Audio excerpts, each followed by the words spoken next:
Well, first off, how'd you get involved in this? In the sport? Yep.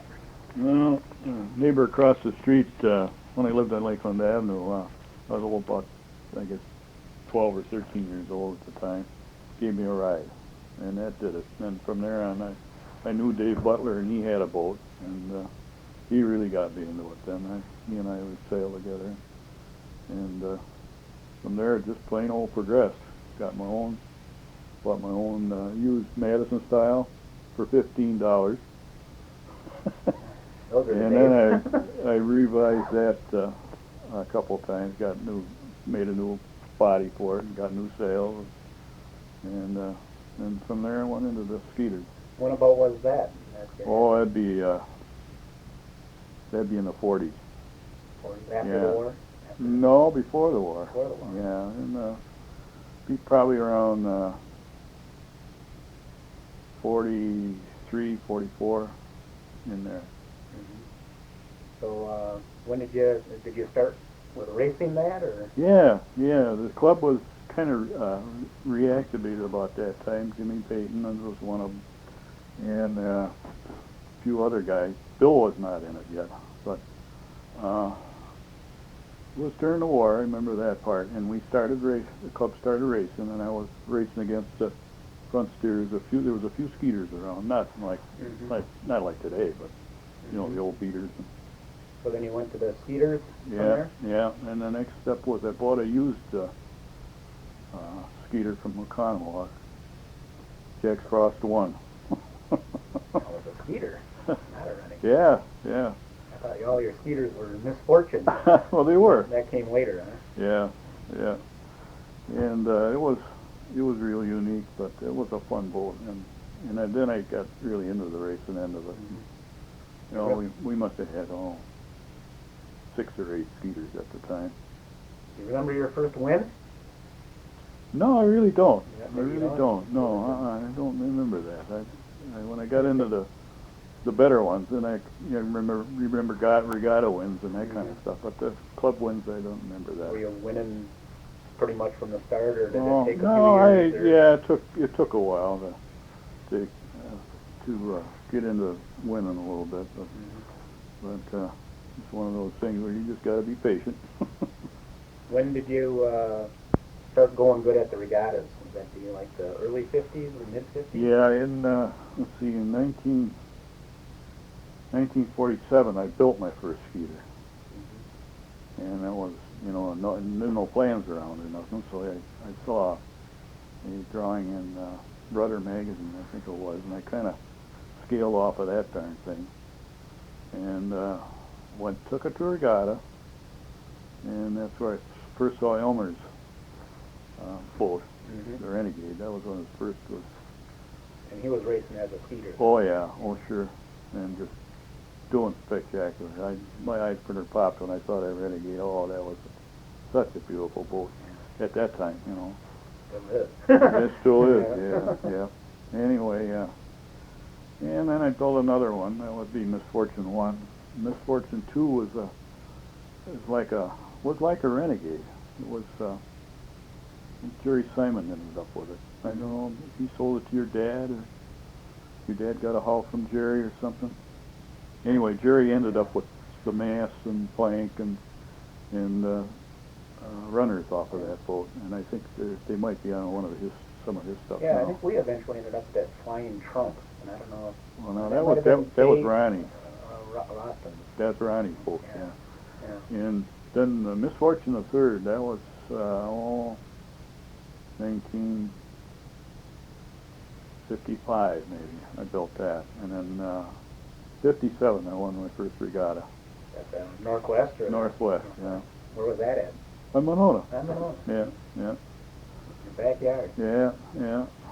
Then from there on, for about 10 years, that boat was really good.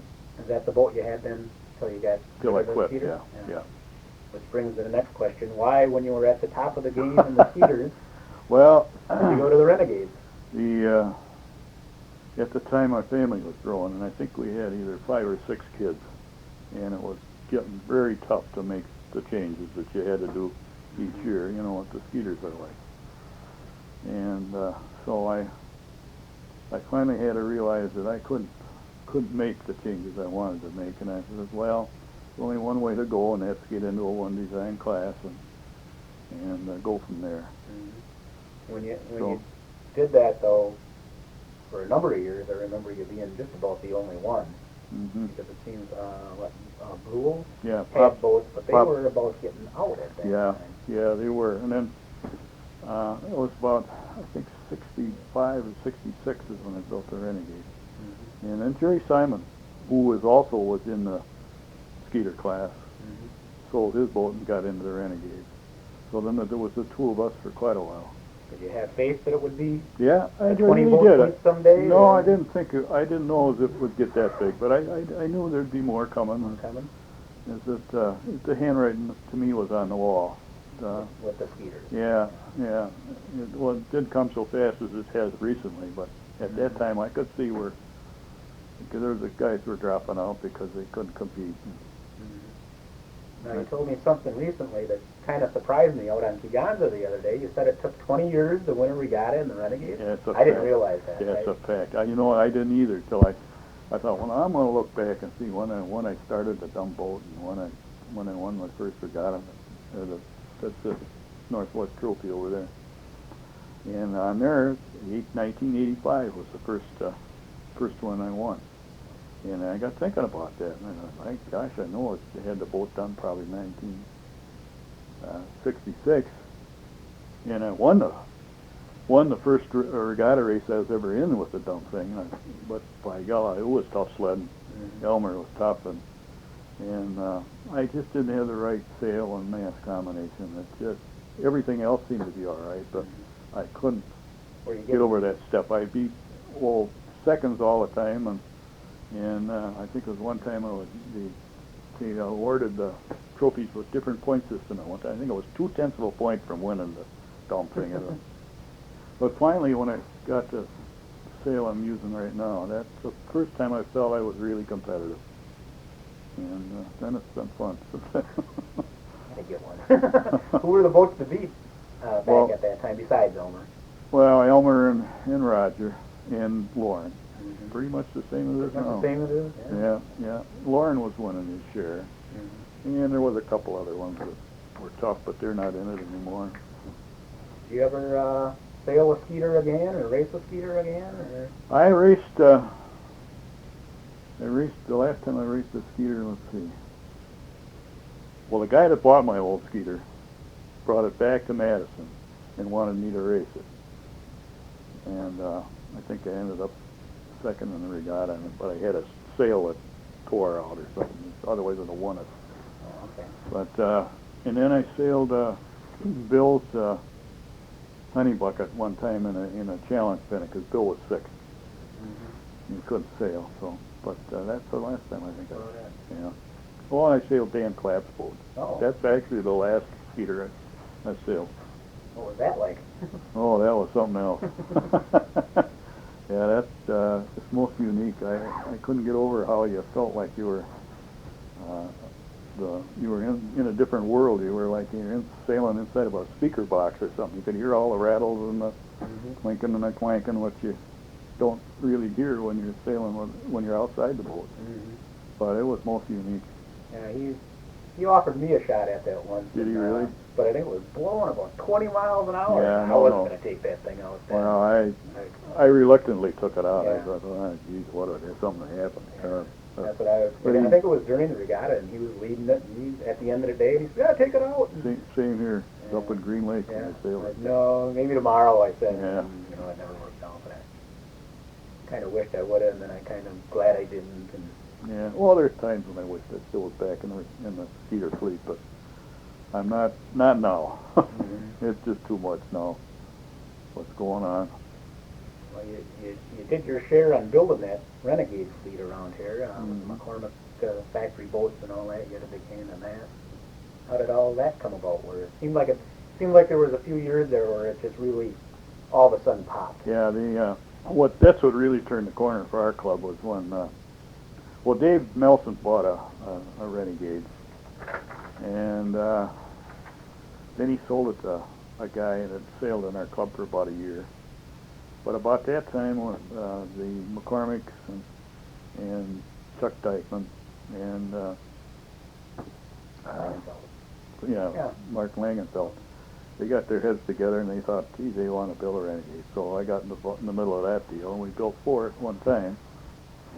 And I don't know, I think it took us 3-4 years maybe to finish up the whole works. Mm-hmm. But that was about the last out, if I remember. Yeah, anyway, that's what really turned the corner for our club. And ever since then, it's, guys have been picking up boats, and it's really blossomed into something. So when you look down the line and see all these boats you made, and, Yeah. and see your kids in boats too, It's and kind of heartwarming. yeah, it must Yeah. be a, I must built, be a good I feeling. was trying to count them up. I built 9. Not completely 9, Mhm. but, the hulls of 9 anyway. That's a goodly It's amount. enough. Is that counting the last one? Yeah, Counting the yeah, last one. yeah. Counting the last one. Have you ever raced that one yet? It's really Yeah, Oh, you- well, I did. When we were down in Kegonsa, Oh, I okay. had that on there, but, we never completed nothing. So I really haven't, I was trying to follow you, and I Yeah. lost you in there. I haven't really had a race in the dumb thing. So what do you think the future of the, ice boating in general, and then Renegades specifically will be? Well, I think the Renegades are not going to be nothing but go up.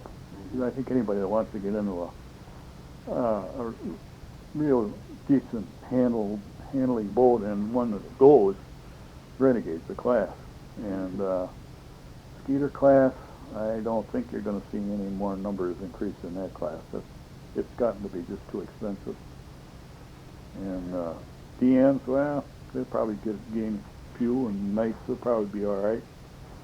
But I still think Renegade's the place to be. That's a personal thing. For, If I didn't yeah. have a Renegade, I'd think about a night.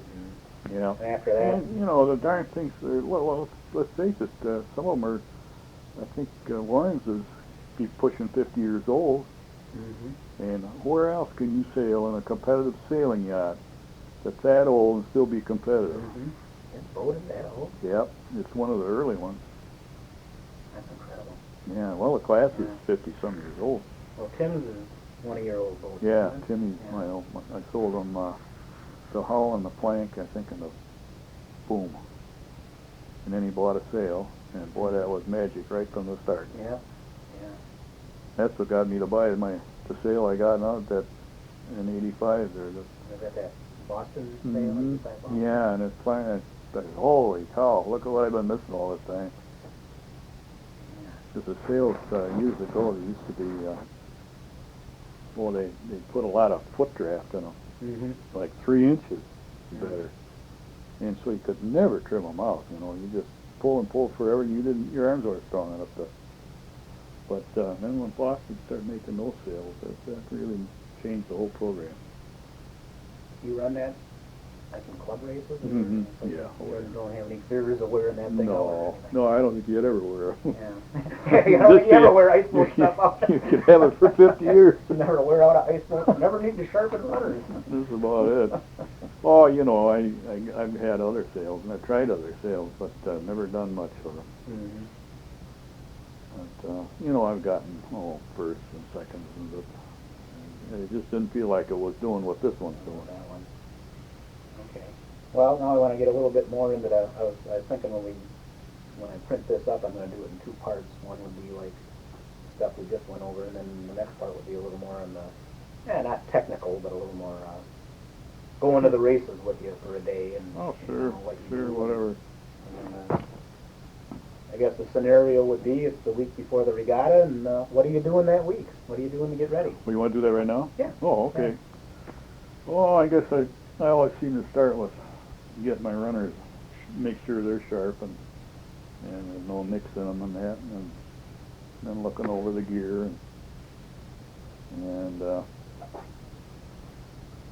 check my clothing out. I always thought that's so really important that you don't forget something there.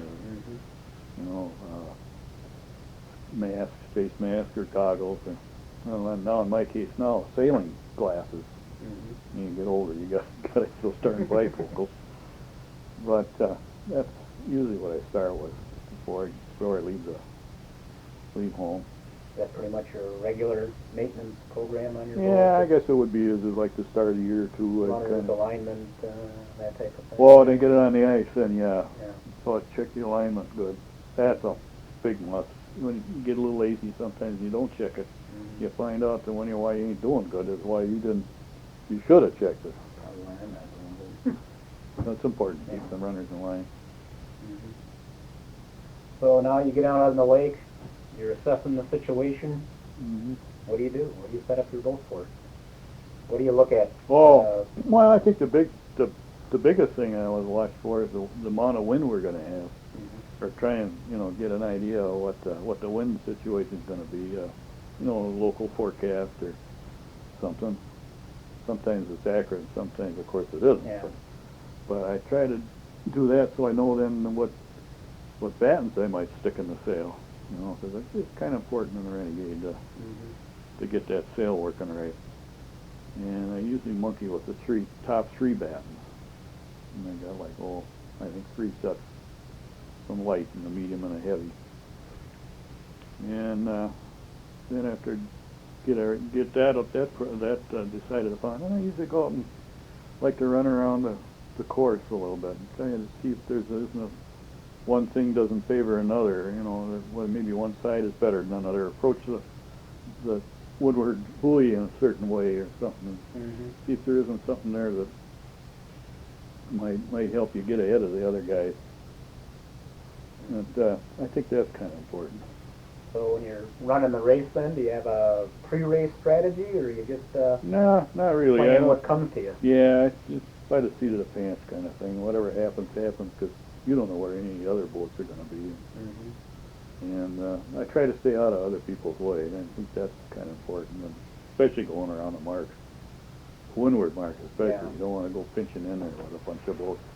That is bad news. Yeah, I noticed the Renegades don't seem to like to pick it up going downwind if you don't round hot. No, you got to come in there hot, and the Renegade is is more of a finesse boat than a Skeeter was. Skeeter, you got all the horsepower in the world, and sometimes you don't know what to do with it all. But the Renegade, you got to work to get that power. Mm-hmm.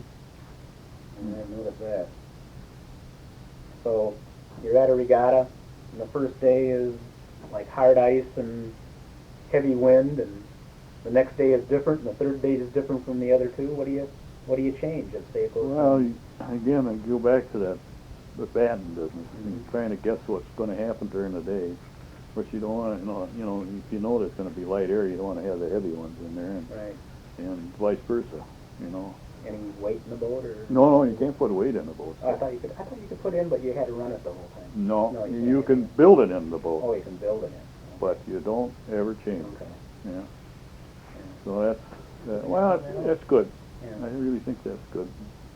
So you don't have to worry about that piece. Yeah, I think that is too. I like everything about the class, to be honest with you. Especially getting out of the Skeeters, and especially getting out of the DN. This is off the record, but that DN was a miserable ice boat. I won't print that part. No. So, It's hard on your bod. yeah. I sailed one of those too for a little bit, just for fun. It's a killer. It was. Well, you were stiff the next day. I don't know how anybody could do that for a week in a row like they would at the Worlds, and then follow up the Worlds with the North Americans back to back like they do. Mm-hmm. They're crazy. Well, it's the last lap of the regatta, and you're in second place, and you need to get in first. What do you do? Well, for darn sure, you usually don't pass anybody following them. So you got to gamble a little bit and play. Don't make any dumb mistakes in the cockpit by oversheeting or pinching the marks and that kind of thing. Just sail it as fast as you can, and hopefully there's a pup out there that's going to help you. Just sail it the best you can. That's about all I can ever say on that end of it. So, that's about all the questions I wrote down. That's it. On your runners, then, and this comes up, and now I'm kind of asking stuff for my own benefit as well. Mm-hmm.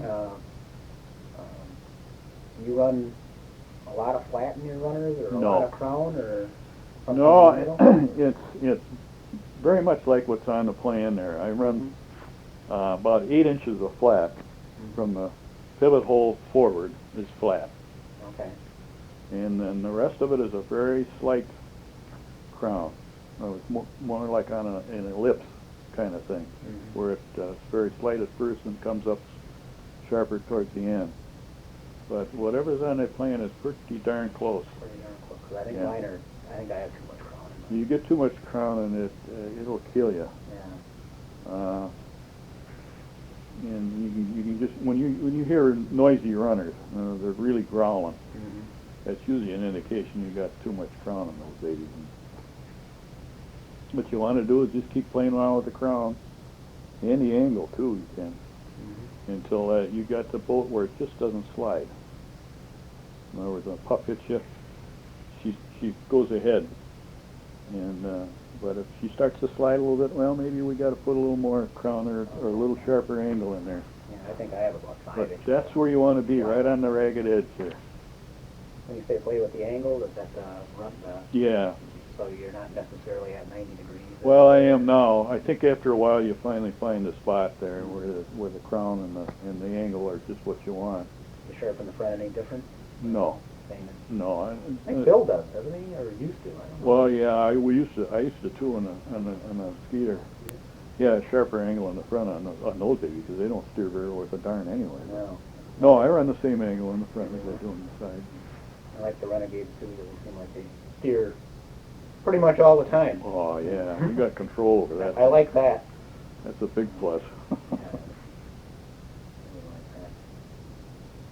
Well, let's see what else was I gonna. That was about it. You know, this really doesn't take a lot to fill up 2 pages of No, stuff oh, here. it's not. So, do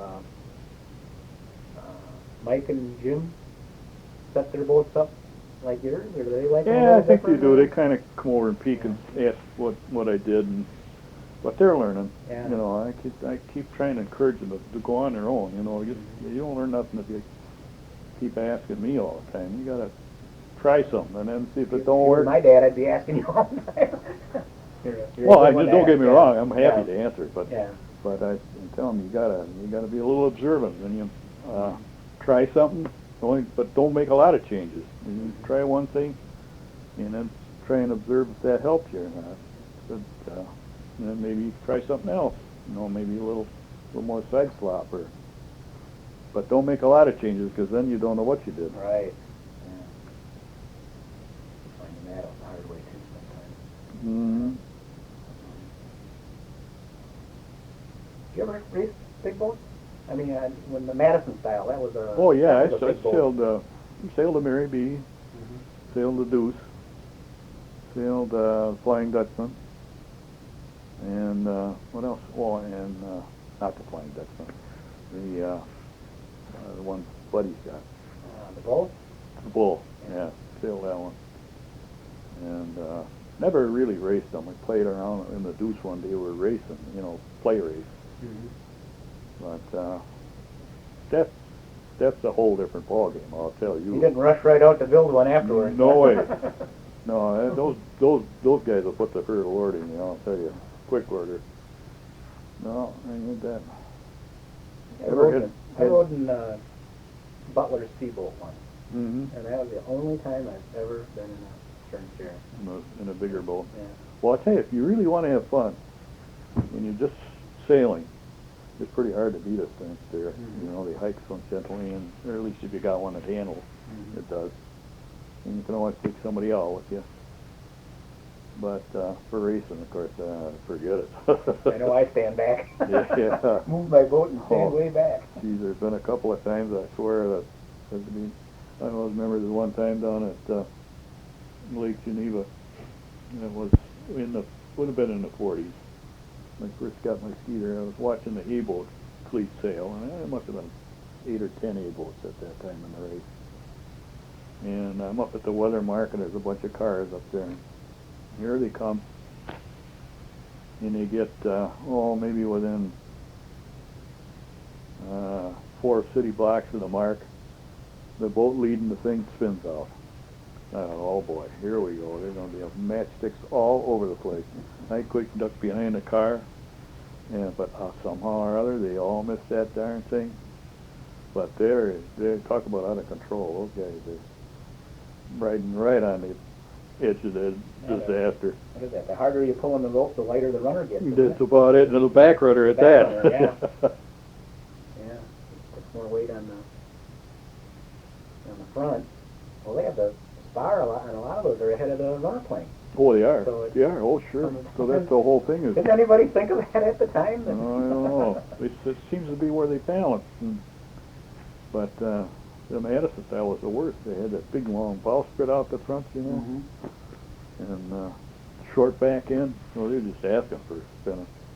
That that first boat I told you I bought for $15. That thing. Every time you hiked, you could bet $50 on it. As soon as that runner came back down on the ice, you were going to spin, and I didn't care what you did. Around you'd go. You couldn't anticipate it, or you knew it was coming. You knew it was coming, yeah. It didn't do any good. Then the guy had made it. He had about 3.5-inch sides, you know. And then instead of putting the bottom down on the bottom here, you laid a cleat in here and put the bottom on top of there. So now you got maybe an inch or inch and a quarter to hang yourself in there, and there's no way you're going to stay in that boat. Once you went. But it was fun. How many boats did they have on Winona? Oh, when I was a kid? Oh, geez. I kid you not when I tell you maybe 100 boats. They were all homemade, you know, most of them. There was a few of them that I think maybe 4, 5, 6 front steerers. The rest were all stern steerers and homemade jobs of some kind. And, you know, like Dave Butler's Ace of Spades. He didn't have it at that time, but his uncle bought it for him. But that was the queen of the fleet. Oh, man, was that sharp at that time, you know. It was the Hudson River style. Not when you had to ride in it. No, I think Ryan was like a... He built a cedar hull tank, but originally it was a Hudson River style. The baskets in the back, just like the Mary Bean. Oh, that was something. Pop your eyes out looking at that. Would it be an A-boat then, or...? No, it was Class B. Class B? Yeah. You remember, you're on the National Ice Boat Authority, right? Yeah. What does that involve? Hopefully not a lot in a given year. No, it really doesn't. Yeah. Once in a while you get somebody will write in with a protest that they didn't agree with. You know, if they had a protest meeting and the ruling was such and they didn't agree with it, so they send us in, and then we have to, Pagels will make out a couple sheets of information and then send it out to the various members, and then we kind of rule on what we think. But no, I don't think in the time I've been on the committee, and it's been a long time, that we maybe had 4 or 5 and all that, and all those years. So it's been good. Probably good. The rules are sort of working. Yeah. It's just the idiots that try to misinterpret them that cause the problem. There's a few of those in this sport, I know. Oh, I know it. The stubborn ones, you know, don't want to give in for safety's sake. Those are the guys that cause the problem. Yeah, that's what I always figured with that. I don't want to crash it, because I don't want to work on it all week just to rebuild it. Actually, if everybody used their head, you'd only need a handful of rules. Get everybody around the course safely. That's all about. Yeah. No, I suppose it's been good to me. I was thinking, boy, if I know something like this gets you thinking, well, maybe you're done. Yeah, I hope not. I hope not too. But I've been lucky. I won the. You won the Northwest last year. Won the Northwest. That's the 5th time. And I won the Skeeter Northwest 5 times. And I won the free-for-all. Brought the challenge pennant to Madison. Okay. Defended it. So all the big trophies I've won them, and what else could you ask for? You know, I've been so lucky. ISA or 2. Oh yeah, I won ISA and seconds in the ISA. You wouldn't believe them all. I had to enlarge the trophy box for ISA 2nd place. And I think Geneva brought that out, I don't know, on their 50th anniversary or something. So it has not been in existence as long as the first place has. Mm-hmm. But I think it was the first 4 winners on there were me, second place.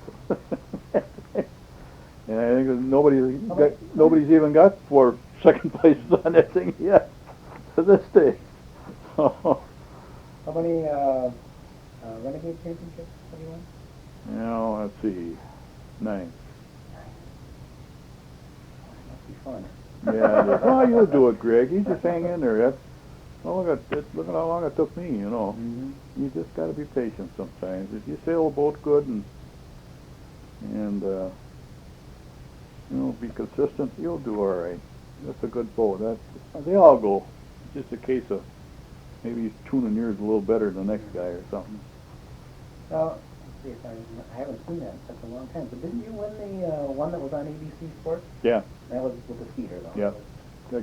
See the picture right behind you? That was taken on that day. There's Bill on the left and me on the right. Had won the first 2 races, Mm-hmm. and Bill won the last one, and I got second in that one. I was ahead of him on that race too, but they had the dadgum mark set way up under the shore, like they do down there. Yeah. And I come in there, and Bill could see what was happening with me. I was kind of dying, so he turned and come in there with a little better shot. That must have been pretty neat to see all that on TV. Yeah, it really was. It was a real thrill. It really was. Yeah, the kids were all too little. They don't really even remember it. But yeah, that was a thrill. Bill Fleming interviewed me, although that never got on the tape. But ice was kind of iffy that day. yeah, it was. Well, the Wide World of Sport was pushing a little bit. They had this time slot set aside, and it was colder and cold, and the Lake Geneva just froze over, so there wasn't a lot of ice on it. Mm-hmm. I think the Mary B went through, and they put a truck through themselves. So we normally we probably wouldn't even have sailed that regatta with that cold. It was like it was below the 10 degree mark. Yeah, and that was busy. I can remember leading the race, and here's this dumb helicopter right above you, taking Dropping pictures. up all the air for you. I'm trying to wave the dumb fool away, Here he is.